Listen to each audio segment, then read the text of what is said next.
Let's go for it!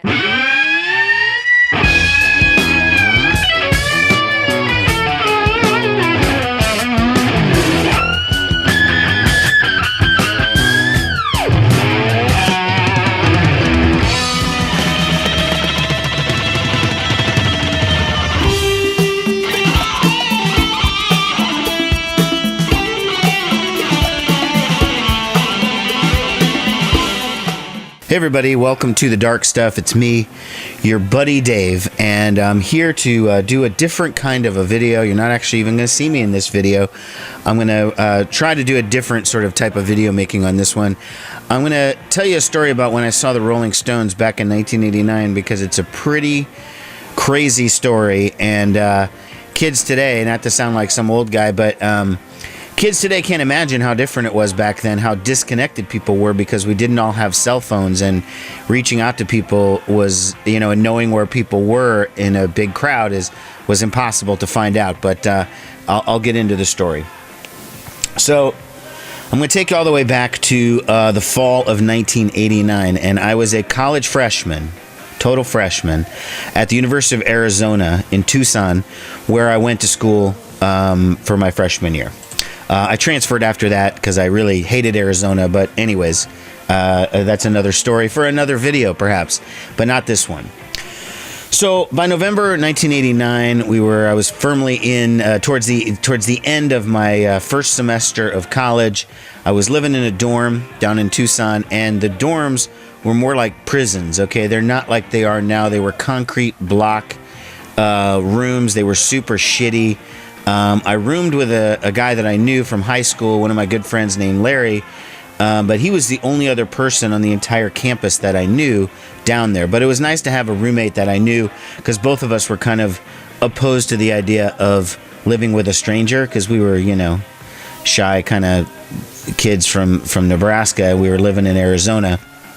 We knew most of the people that lived on our little wing in the dormitory. And by the way, just a little side note, the dorms from the University of Arizona were used as the outside facade of the dorms in the movie Revenge of the Nerds, which was made, I think, a few years before it, so maybe in the mid-'80s, and they filmed it at the University of Arizona. So when you see like the nerds getting kicked out of their dorm rooms and the jocks come in because their fraternity house got burned down, if you remember the details of the movie, that was not my dorm, but it was like right next to my dorm. So little side note there. So I was known back then, even just as I am now, as kind of a big music guy, and I had more CDs than the average kid. That was the format that I took to college because I didn't bring a record player or anything because I just had so little space. And this is the era before everyone had a personal computer and everyone had a phone and all of this. Like we had to go to the hallway to use the phone. We didn't even have a phone in our dorm room, right? I had to go to the hallway, use a communal phone, and call my parents collect. And that was how I had to, if I was calling home or something like that. I know, it feels like primitive times compared to what people have today. It's just, anyways, I'm going to go off on little tangents, just FYI. Just be prepared when it happens. So there was one guy across the hall, and I remember it was like straight across and then one door to the left was a guy named, I want to say his name was Brian, but really this story took place almost 30 years ago, so it's kind of hard to remember, but let's say his name was Brian. Brian was kind of a weird dude. I didn't really know him very well, but I would see him around the dorm all the time. He seemed to be an all right enough guy, I guess. And one day we were hanging out, and he says, "Hey man, I have an extra ticket to see the Rolling Stones up in Oakland, and or you may be interested in the other ticket." I was like, okay. Now, we were in Tucson, Arizona, and this show was in Oakland, okay?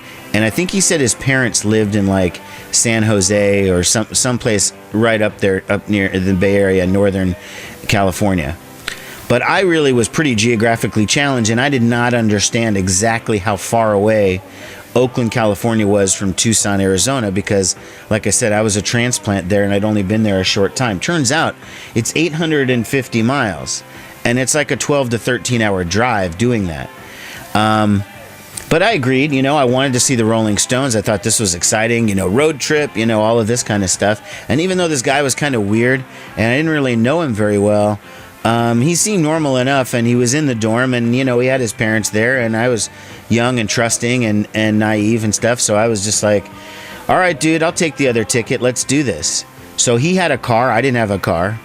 And he said, we'll drive up to my parents' house. The show's on a Saturday. So the show was Saturday, November 4th, 1989. And I think the plan was, if I remember, we were going to leave either late Thursday night or early Friday morning, drive all day, and get to his parents' place up in, I want to say San Jose, but I guess I don't really remember specifically.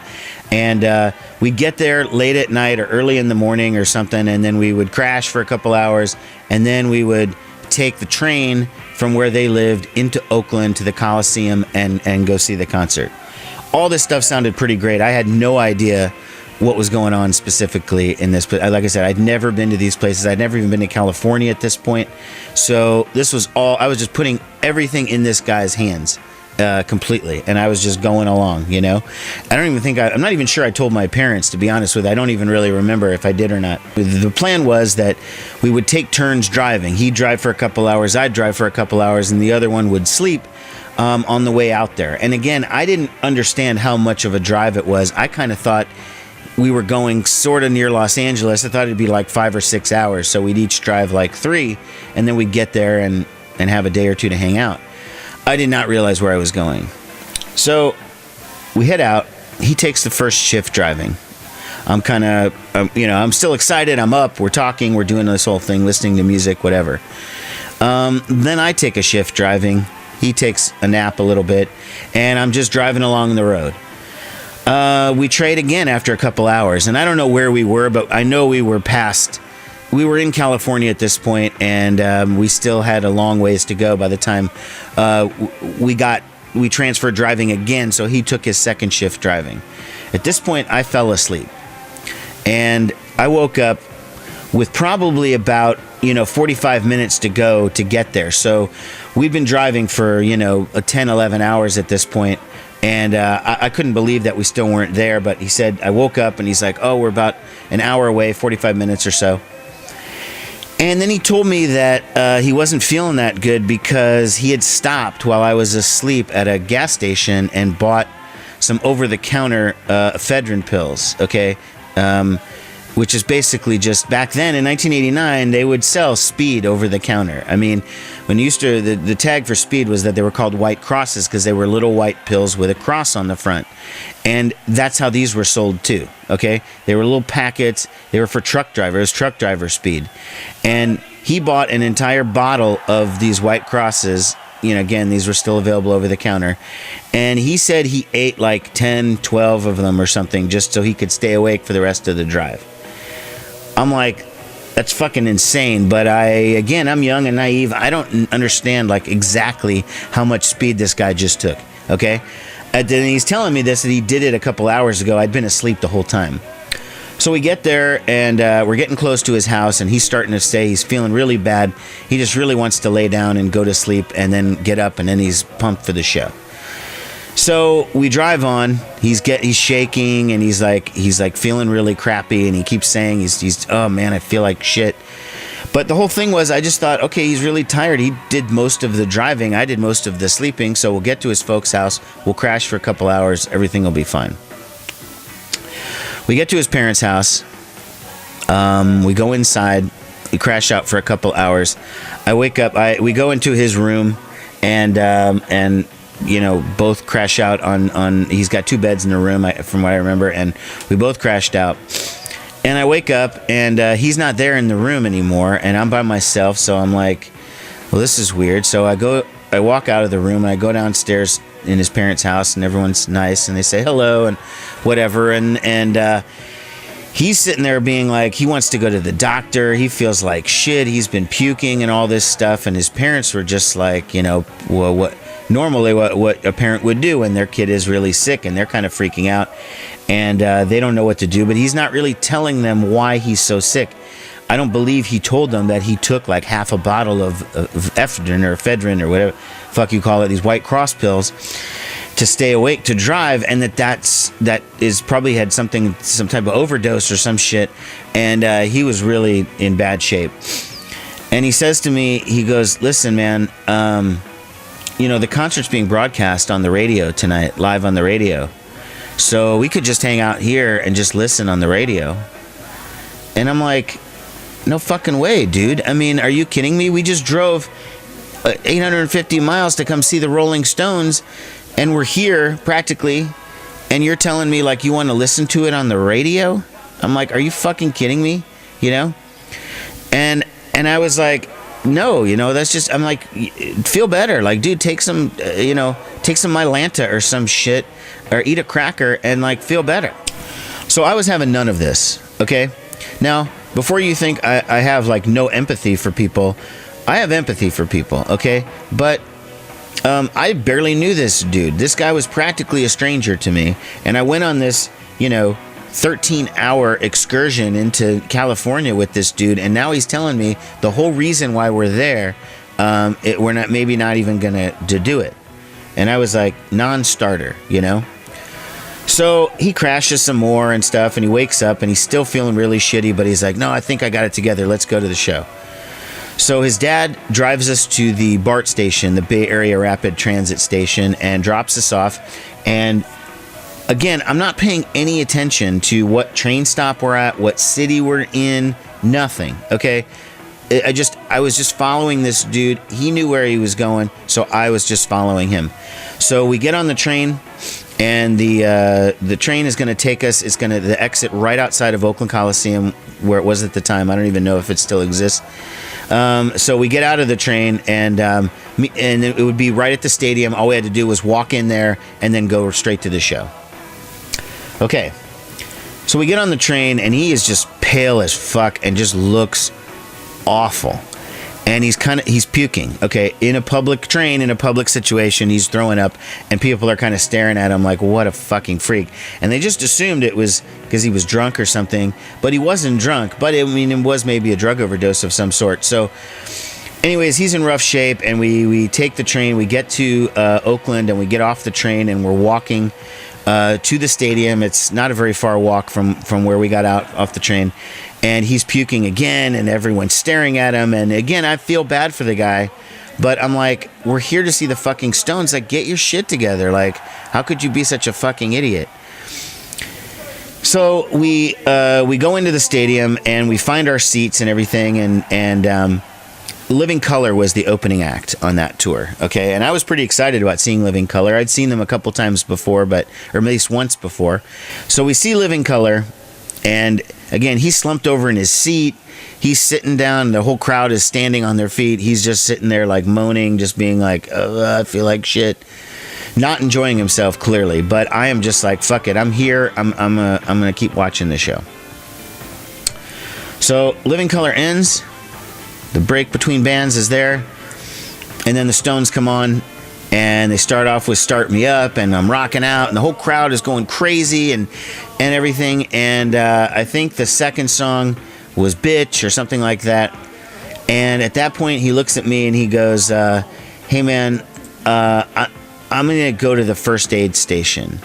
And here, walk with me so I can, where I'm going to the first aid station. I was like, fuck, we're right in the middle of the fucking concert, like I've got to go with you to the first aid station.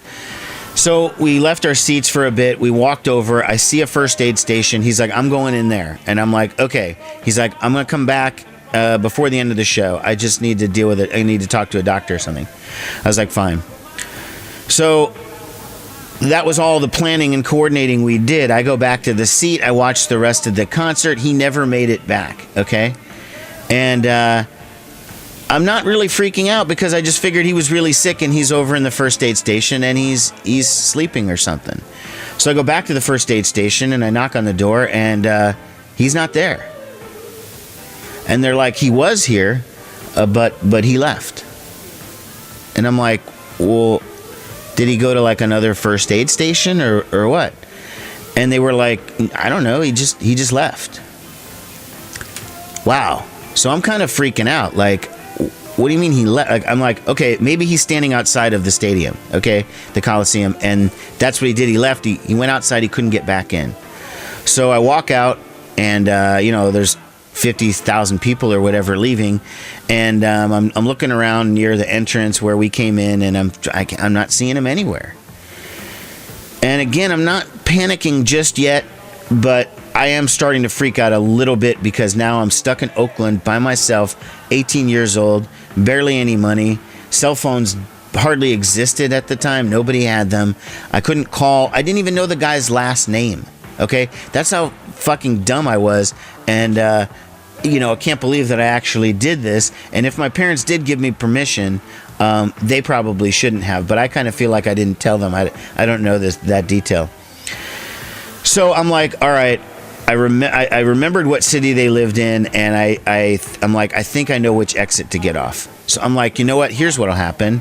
I'll go take the train to where we met it before we rode into Oakland. I'll go there. I'll get off there, and they'll be right there waiting for me. Right? They'll just time it out. They'll figure after the show. I'll figure it out. I'll get on the train. I'll ride back to Santa Cruz or San Jose or Modesto, where the fuck they were living at the time, and that's where they'll be. They'll meet me when I get off the train. Well, I did figure out what exit it was, and I did take the train back to this particular place, and I get out, and keep in mind, now it's like the middle of the night, okay? Because the concert's over, and I've walked all the way to the train station. I take the train ride back to wherever. I think it was like 45 minutes or something. I get off the train, and now it's like in the middle of the night, and I get there, and there's nobody there. Nobody. Not nobody like connected to this guy. I mean like nobody. I was the only person getting off at the train station at this time. Now freak out starts to set in because I don't know this guy's last name. I don't know where his parents' address. I don't know where he lives. And I'm like stuck now in fucking San Jose or someplace, and I'm like, and I don't know what to do. At this point, I decided to call my parents, collect, and see if they could do anything, right? Because I'm like freaking out. I mean, by the way, the show was great, but the Stones show was great, but I was hardly able to even enjoy it because I was now so stressed out about what the fuck was happening.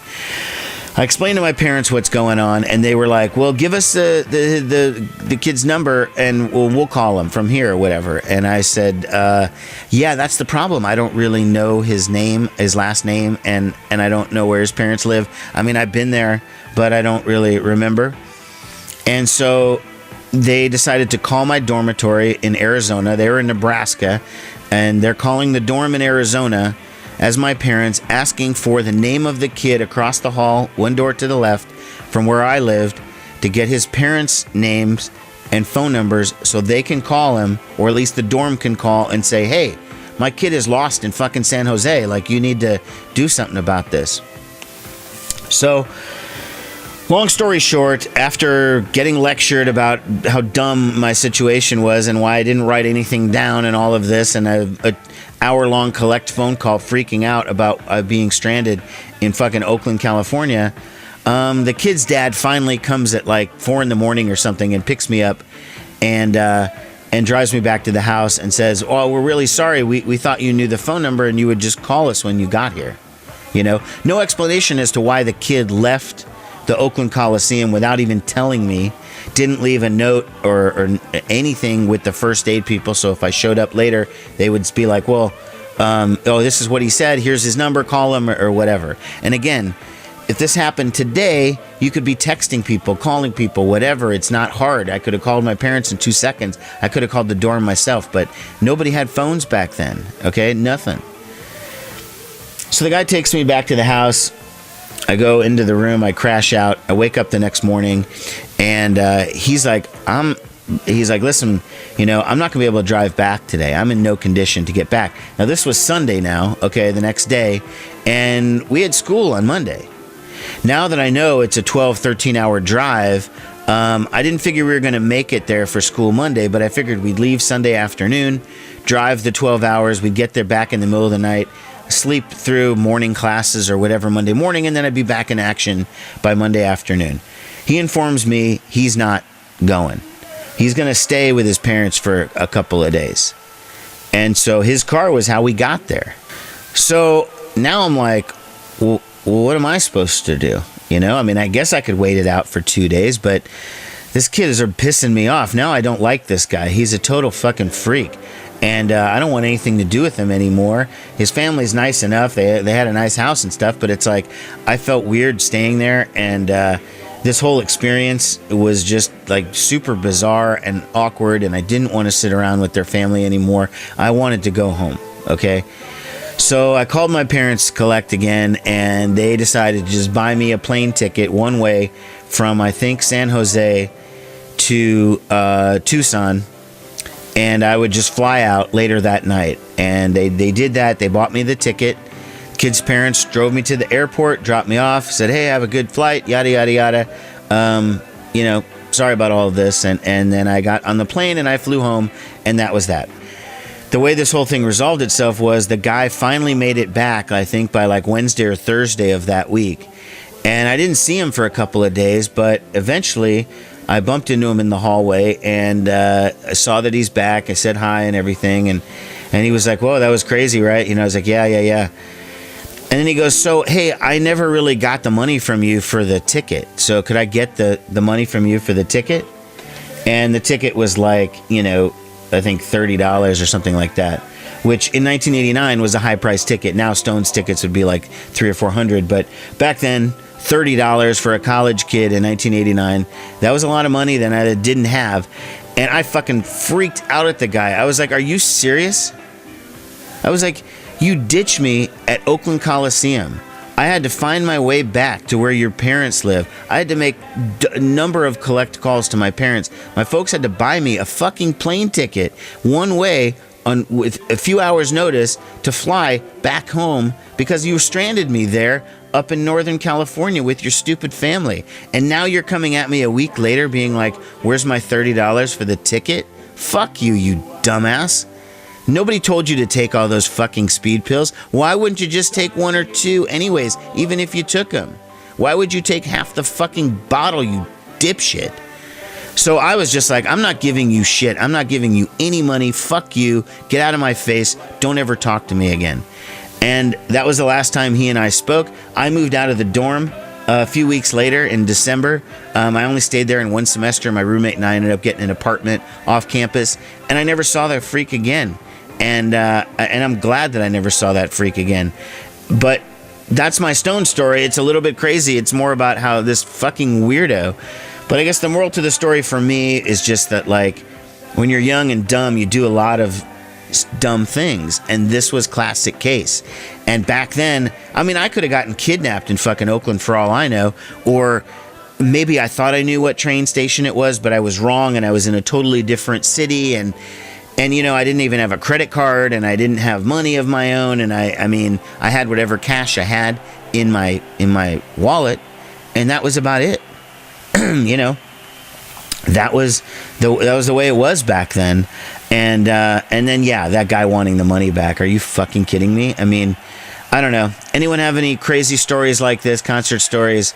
I would love to hear about it. Maybe make your own video about it or put a comment or something. But there it is. That's my Stones in Oakland story. Thanks a lot for checking it out. I'll see you guys with a more normal video from me coming up shortly. Thanks a lot, everybody. Take care.